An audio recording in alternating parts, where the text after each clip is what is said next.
Question 6a. OABC is a parallelogram with O as origin.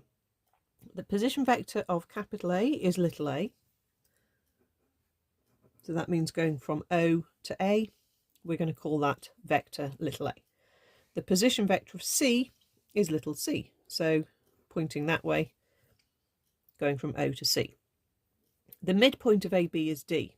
The point E divides the line CB such that CE to EB is 2 to 1. Okay. So find in terms of little a and little c. First of all, the vector from A to C. So we want a vector sum, we want a vector journey.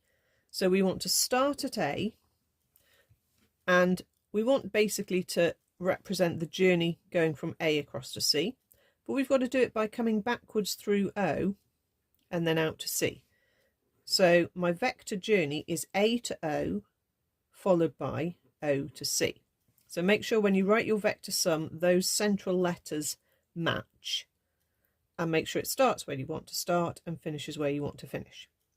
Now, if you've got a vector that's in the opposite order, you can put it in but as a minus.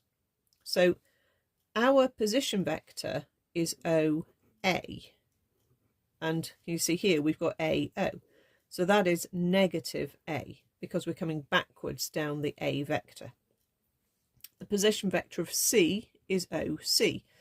And that's the right way round. We don't need to flip the sign. That is plus C. So we need a journey that goes minus A plus C. You can leave it like that, or if you prefer, you can just reorder it so it starts with the positive. Part 2. We want the position vector of D. So we need to find O to D.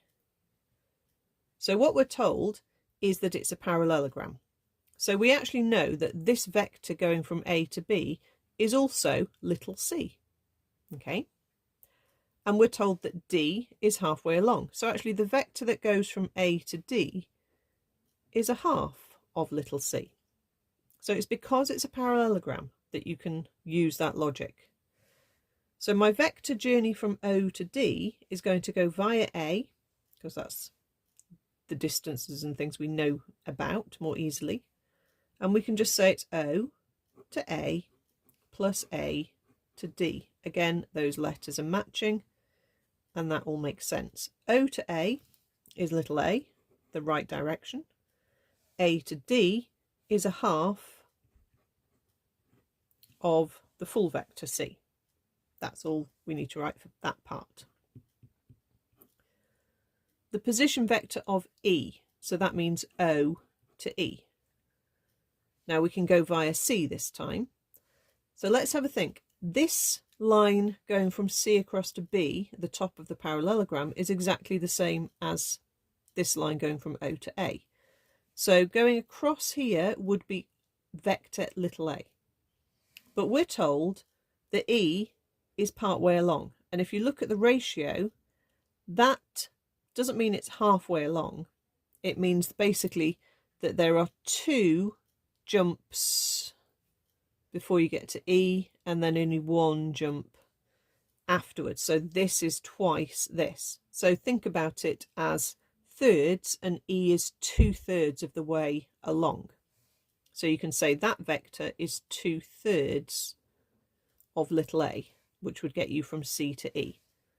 So creating our vector sum going via C, we can say O to C plus C to E. Those letters match. O to C is little c, and C to E is 2/3 of little a.